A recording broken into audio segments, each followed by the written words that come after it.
TV, your vision, your power, your vision on issues that matter, your power to inspire new thinking, new outcomes, and new possibilities. My name is Tinashe Mpasiri. This afternoon on the 1873 TV, we'll bring you yet another insightful and informative show, part 5 of Shabhani Mashaba Mines acquisition.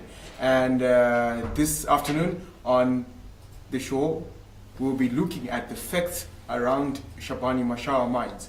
So joining me on the conversation, I happen to be joined by Mthunzi Mawere. Mr. Mawere, a very good afternoon and welcome. Very good afternoon. I also happen to be joined via our Skype line by Mushana Murefu. Mushana, a very good afternoon and welcome to the 1873 TV. Good afternoon to you too, Tinashe. Thank you for joining us on the 1873 this afternoon as we continue with this conversation where we are all about raising awareness and ensuring that people are enlightened regarding the facts and circumstances surrounding Shabhani Mashaba Mines. Mr. Mawere, this afternoon we'll continue looking at some of the documents that are available even on the public domain for us to be able to unpack the myths that surround Shabhani Mashaba Mines as far as its acquisition is concerned. Mm-hmm. So if you are tuned in on Zimbabwe today and you're wondering where you can get these documents, you can simply just go to the 1873 TV Facebook page. There you will be able to view the documents as we read along and also have this conversation with Mr. Mawere and Mushana Murefu. And as a viewer out there, or even a listener, if you are listening, you are also very much welcome to contribute towards the conversation. It could be a comment, it could be questions that you want to ask.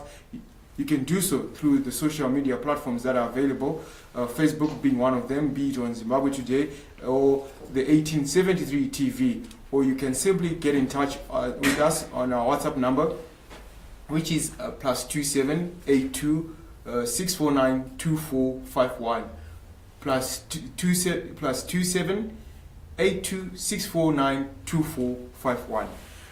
We can go ahead and start looking at the first document that we have, which is a press statement which was issued by the Minister of Justice and Legal Affairs then in relation to Shabhani Mashaba Holdings. Under reconstruction. And this was in response to press statements that had already been issued that was in the public domain. So if we look at the statement by the then Minister of Justice. Perhaps if I may just interrupt you a bit, wouldn't it be beneficial for us to just get a quick summary of part 1, part 2, part 3, part 4 for those that are joining us who have no idea what we are talking about? Okay.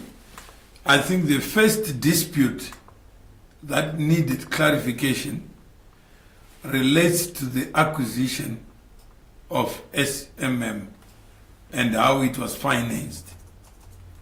We sought to unpack that, demystify it, and possibly deal with the factual side of the matter. Not the politics of it, but the facts. What are the facts? SMM Holdings was wholly owned by a company called SMM Holdings Limited, a company incorporated in terms of the laws of the United Kingdom.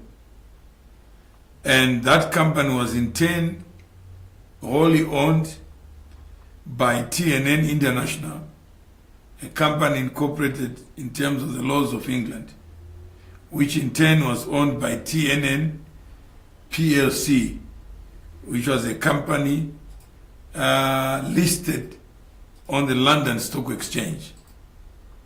So the transaction to acquire the shares in SMM Holdings Limited, UK, involved two companies, one company called Africa Resources Limited incorporated in terms of the laws of the British Virgin Islands, and another company called Africa Construction Limited, wholly owned by ARL, also incorporated in terms of the laws of the BVI.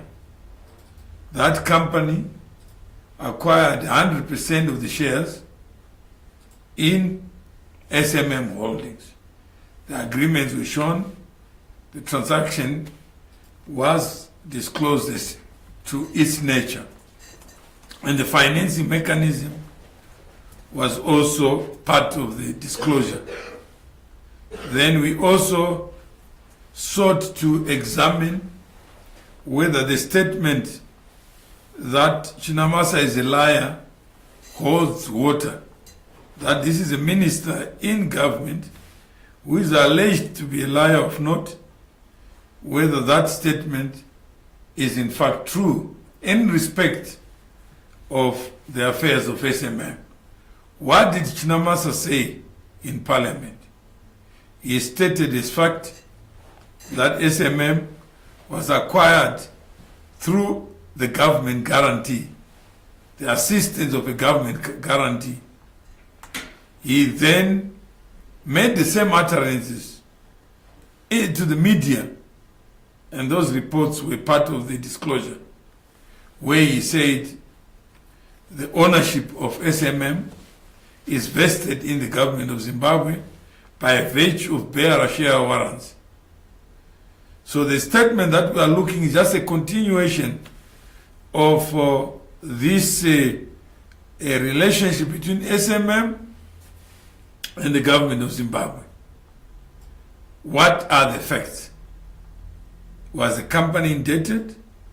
What would cause a Minister of Justice to issue a public statement in respect of a private company?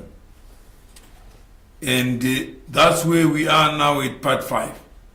Yesterday we looked at this, the whole construction that was followed by Darlington Msarurwa, who is a business editor of the Herald, who then picked up the issue of the session, the issue of the pending court applications, and obviously made his own conclusions. And we had hoped that he was going to be with us so that we can then begin to unpack the facts as they are. But be that as it may, we are still, I think, compelled to look at what Chinamasa said in the press statement, which is a continuation of this whole enterprise that would see a Minister of Justice being fixed with knowledge of something that no other minister in the world would possibly be fixed with. The affairs of a private company would then fall under the auspices of the Minister of Justice. One can only imagine what kind of country would permit such an absurd occurrence, where a minister ordinarily charged with the responsibility of administering the promotion and administration of justice is now vested with the affairs of a private company. That in itself ought to cause any reasonable person some anxiety. How would the Minister of Justice know about the affairs of a company? If you look at the Companies Act, the person who administers the Companies Act ordinarily would be someone other than the Minister of Justice. If we look at this purported reconstruction of state-indebted insolvent Companies Act, the moment you put a company in the mix, then it excludes the Minister of Justice being involved in the administration of such a company, because ordinarily the Minister of Justice has no oversight, has no mechanism of knowing the flow of documents, even if it's a river that doesn't flow through you. All of a sudden you are seized with the flow rate of water in the river. How did you know the Limpopo was not dry? When you are so far away, so far removed, and why would Shinamasa be the minister of SMM? Those are the questions that arise in a normal democratic experiment where you are looking at laws as laws that apply generally to all people. You would not want to live in a civilization where laws are like sellotape. Where there's a puncture, you put a sellotape. Then laws are only for a specific individual. Imagine a traffic law just for you. All the other cars can drive and exceed the speed limit, but the law is only meant for you. That they only are looking at the mischief of one person, not the mischief of everybody. So this is now the minister who is now responding to press statement that he thought deserved his personal attention. So I'm not sure, Shana, whether we are now up to date. I think that will do. Okay, so we can then look at what is the minister saying in this press statement. Okay, I'm still getting the press statement so that we can all be on the same part, on the same page, basically.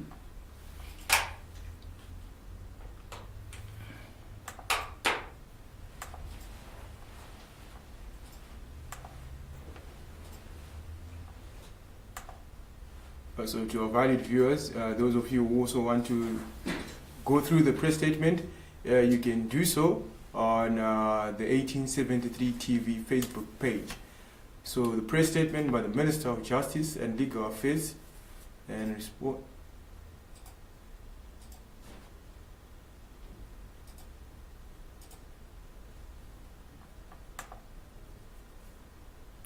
Yeah.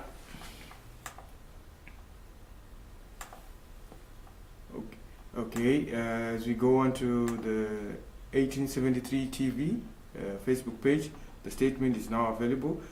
Statement by the Minister of Justice and Legal Affairs in relation to SMM Holdings Private Limited under reconstruction following recent press releases. This is the former, the then Minister of Legal Affairs, Honorable Patrick Chinamasa. This statement is issued by me, the Minister of Justice and Legal Affairs, in my capacity as the Minister responsible for the administration of the Reconstruction of State Indebted Insolvent Companies Act, Chapter 24 of 27, and related statutory instruments, the laws of reconstruction, and is dated 22nd October 2010. I have been compelled to issue this statement in the public interest and in order to set the record straight in relation to the status of SMM Holdings Private Limited, SMM, and its associated companies because of recent press articles and statements attributed to Mr. Mutuma Mawere, Mr. Mawere, which have tended to cloud matters. The background to these recent developments emanate from the de-specification in May of this year of Mr. Mawere and the subsequent cancellation of the warrant of arrest issued in 2004 against Mr. Mawere. Subsequent to the cancellation of Mr. Mawere's warrant of arrest, Mr. Mawere, now a South African citizen and resident, returned to Zimbabwe and has issued certain statements which have been published in the press, including in the Wednesday 20th October 2010 and Thursday 21st October 2010 editions of the Newsday newspaper and the Thursday 21st October 2010 publication of the Herald, amongst others. So you can see, Mshana, it says now a South African citizen. Well, yeah. Yeah. So the mischief is in the wedding. That It's not consistent. Hmm?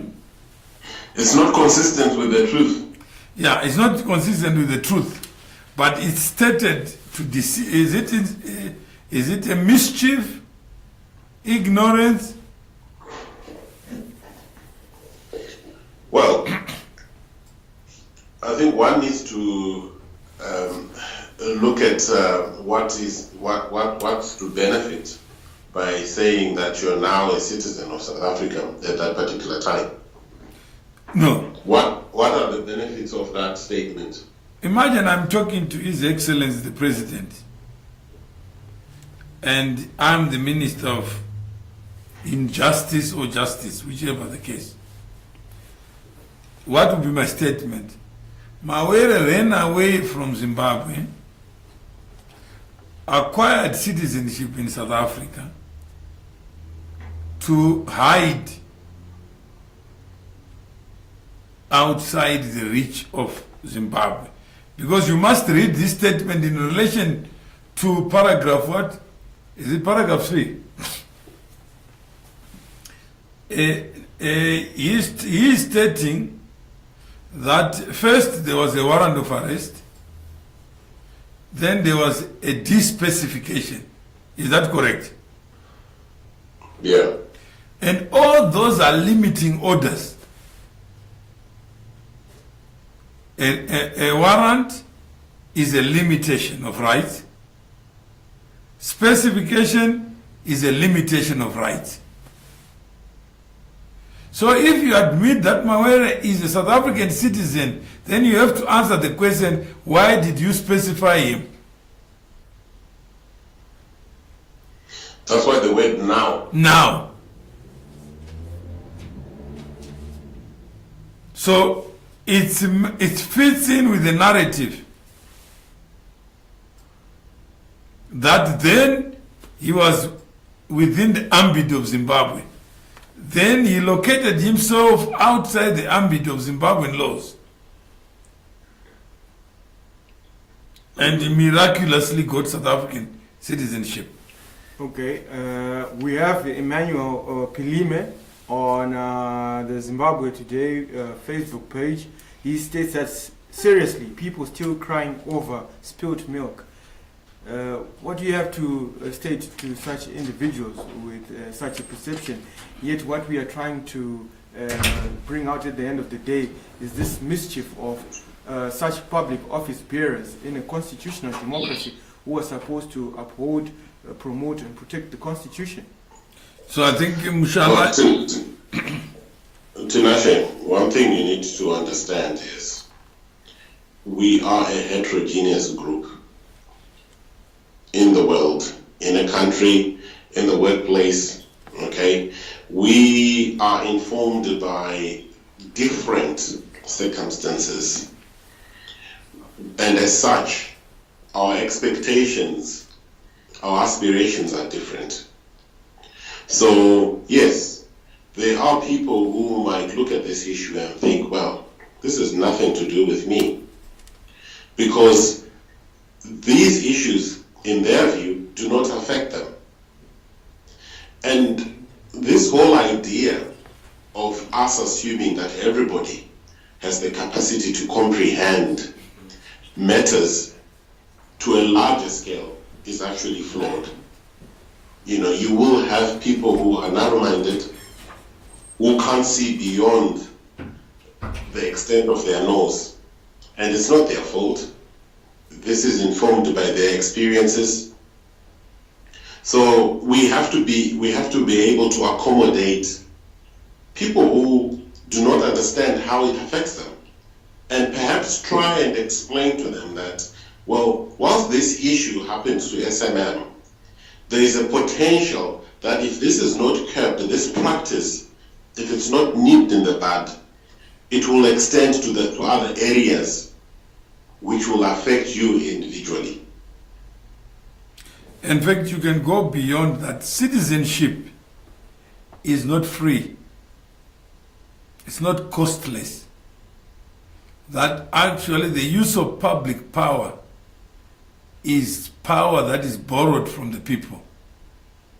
So if the people own a government, it is their government.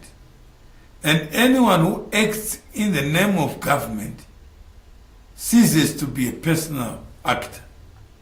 So any actions that are done in the name of government, by default, they affect everybody. Any law that is enacted, that law poses a risk to everybody. The law is still in place.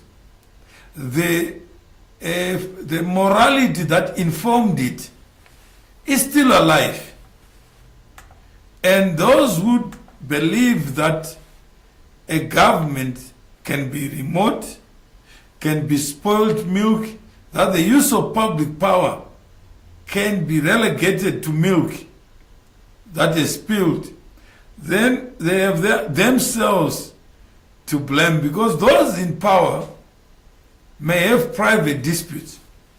Imagine, Mushana, some crazy president wants your wife and he passes a law to disable you and separate you from your wife.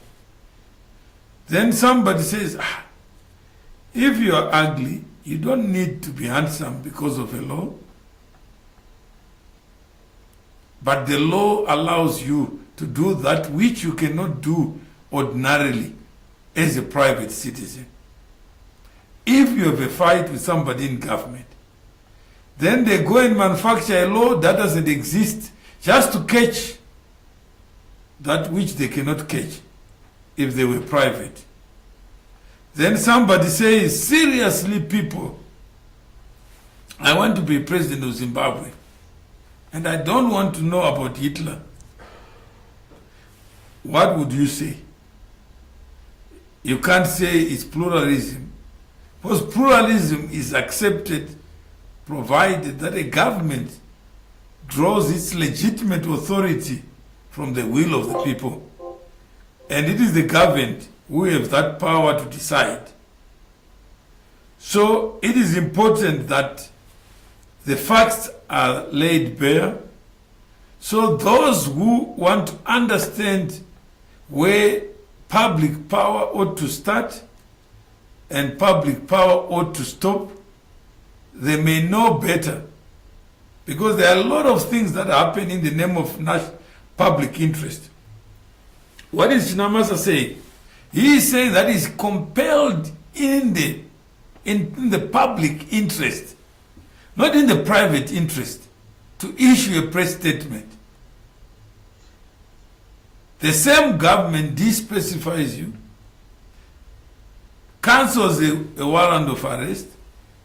Another minister in the same government says, notwithstanding that, it doesn't matter because I'm not involved in the grounds for this specification, but I still hold tight on what I believe to be the truth.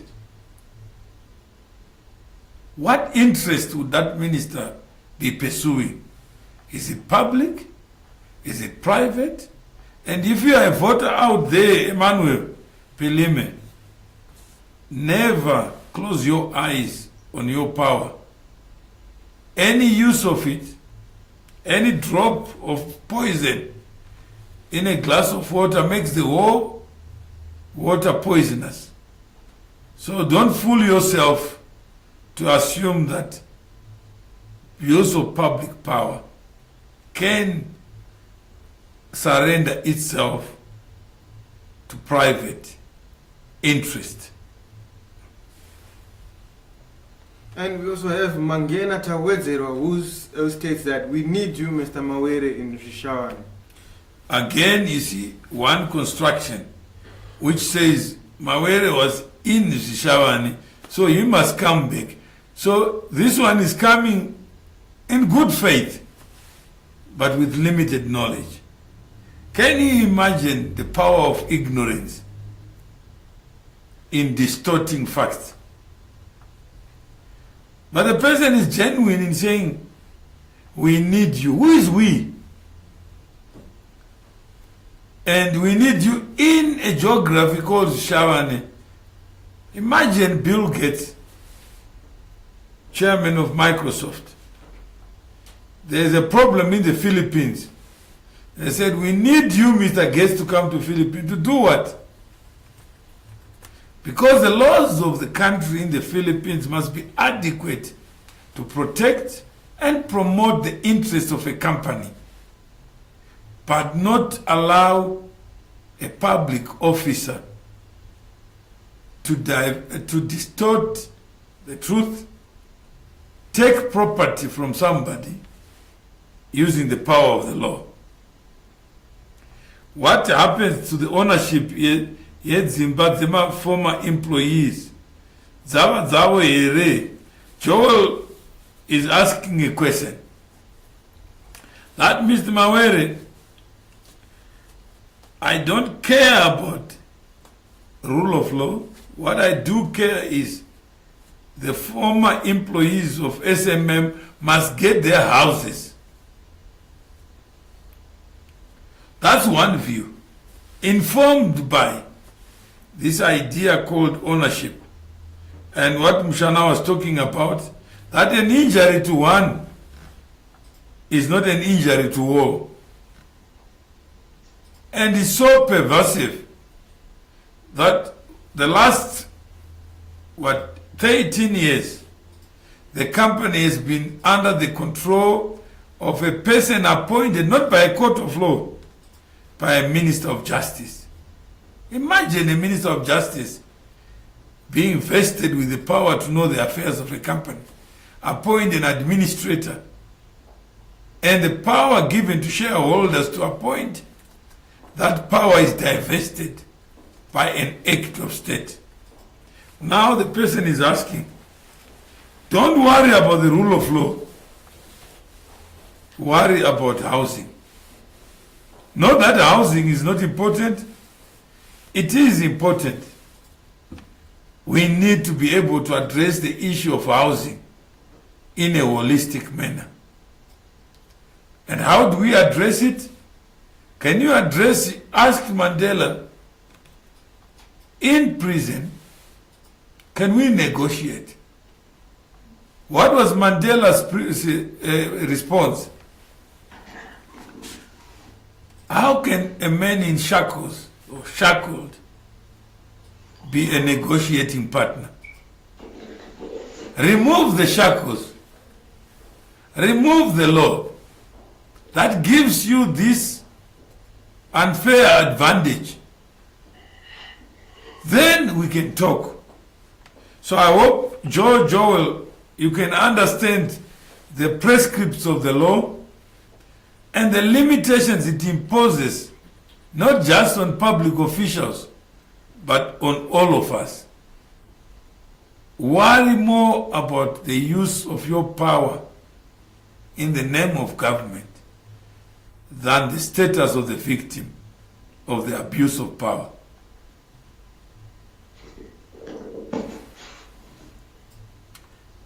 Well, we can go ahead with the press statement, if we can have it on screen for the benefit of our viewers out there so that they can be reading along with us.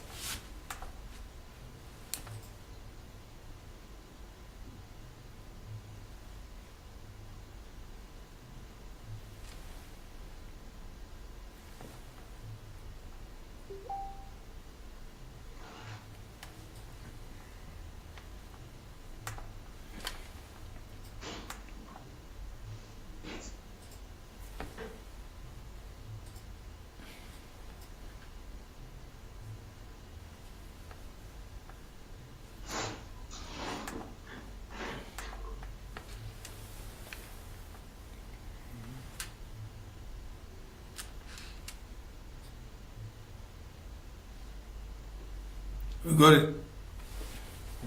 It's still loading on my end.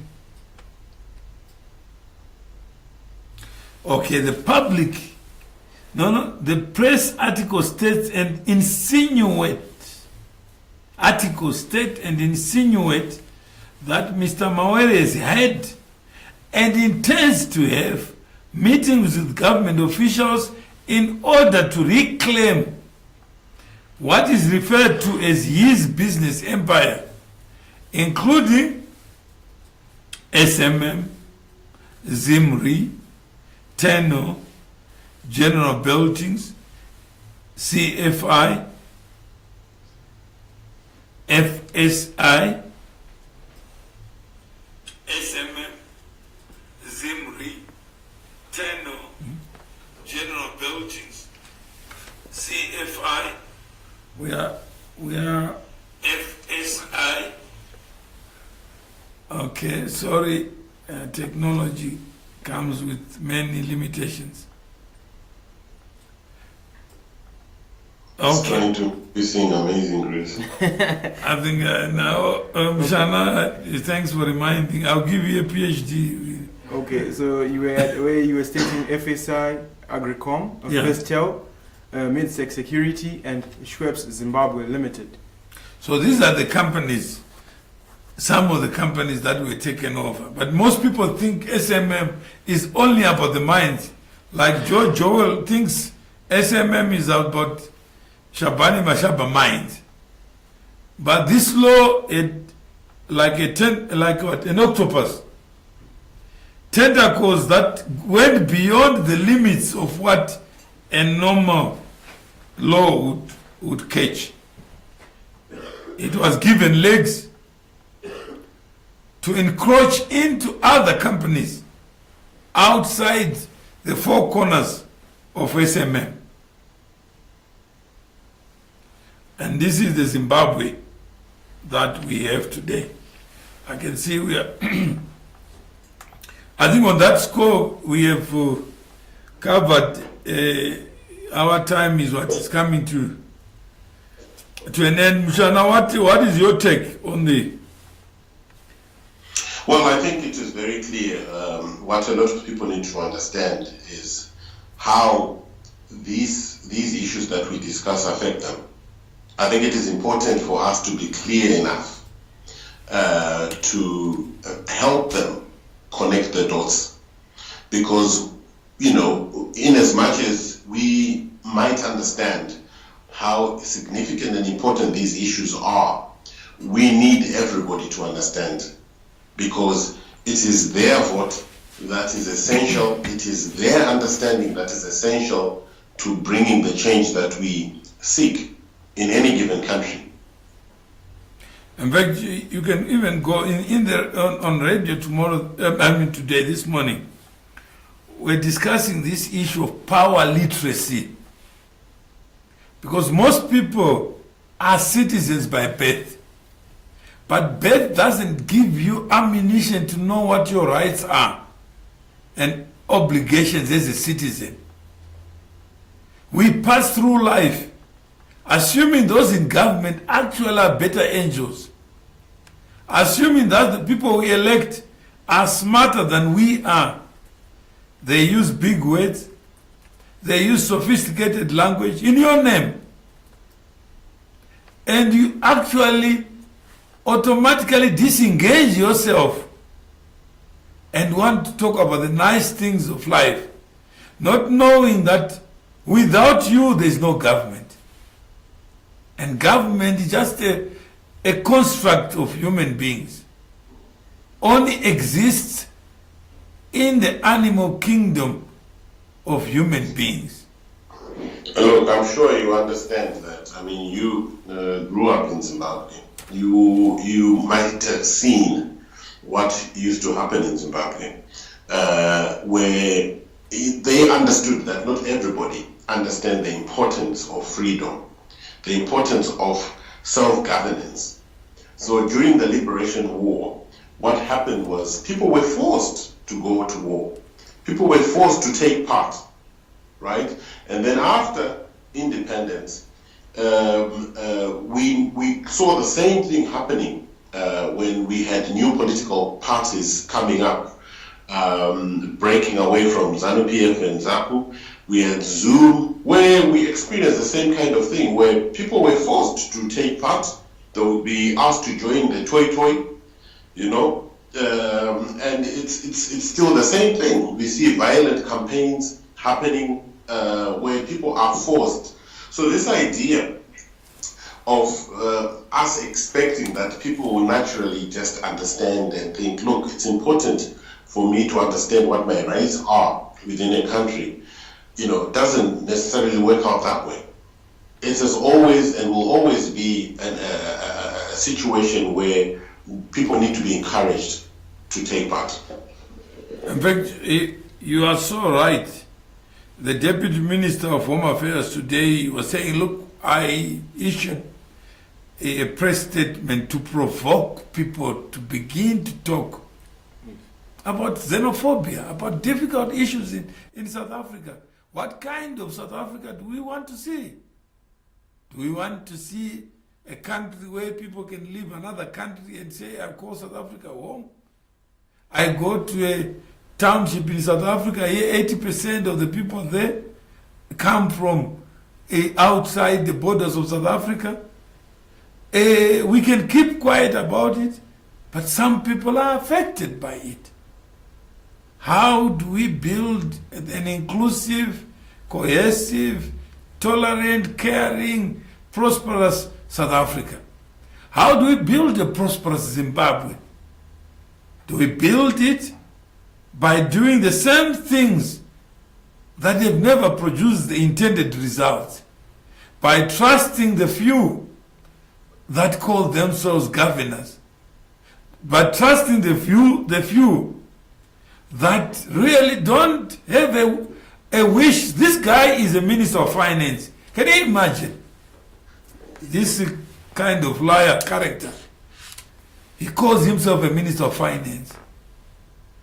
And this character meets you tomorrow. And you now know what you know. What would you say to this character? And he tells you, I have authority to do what I do because I was appointed by President Mugabe. Yeah, look, I think there's no system is perfect. I think what is important for us is to actually identify which areas of the law, which areas of a system needs to be adjusted or need to be corrected or done away with. You will always, where there's a human being, there will always be a problem. No, there will always be mischief. But yes. we mischief clothed in government. When we look at this issue, these are some of the things that we are picking up. That kind of mischief. And what our interest is to highlight it and say, people, look, this is what can happen if you're not vigilant. In fact, you know what Mandela said? Never, never again. You know what he meant? No. That characters like Chinamasa must never be in a government of human beings, but in an animal kingdom. Because Mandela knew that he was in prison for a crime that he could not even explain.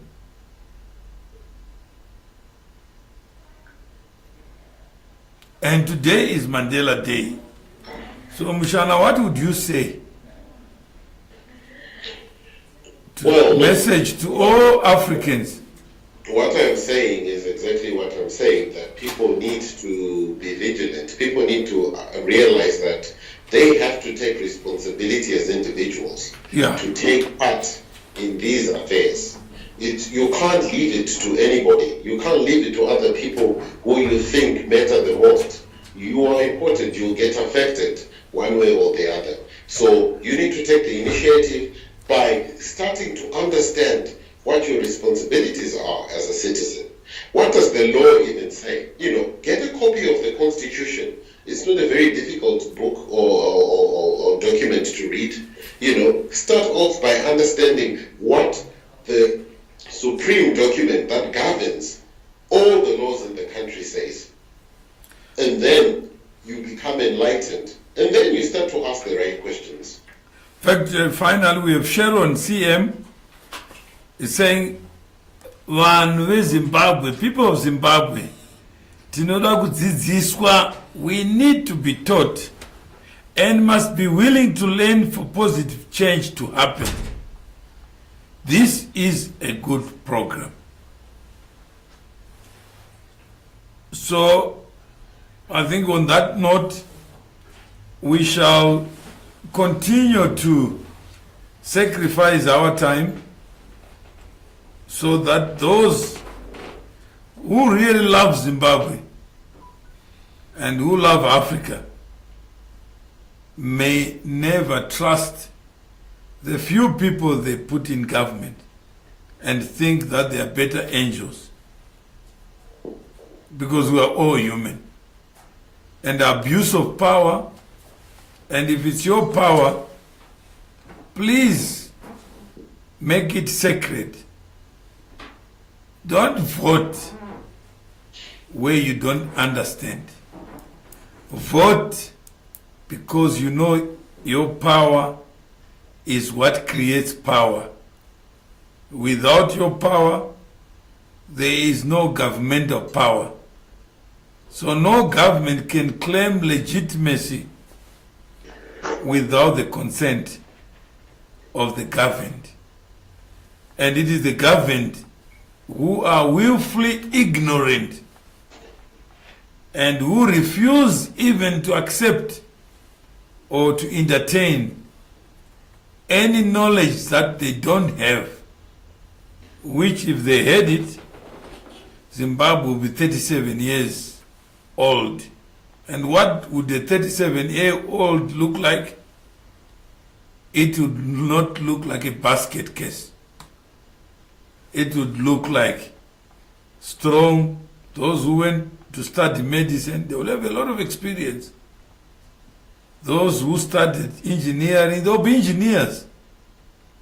But imagine the people of Zimbabwe allowing bad ideas to become good ideas just because somebody has been elected.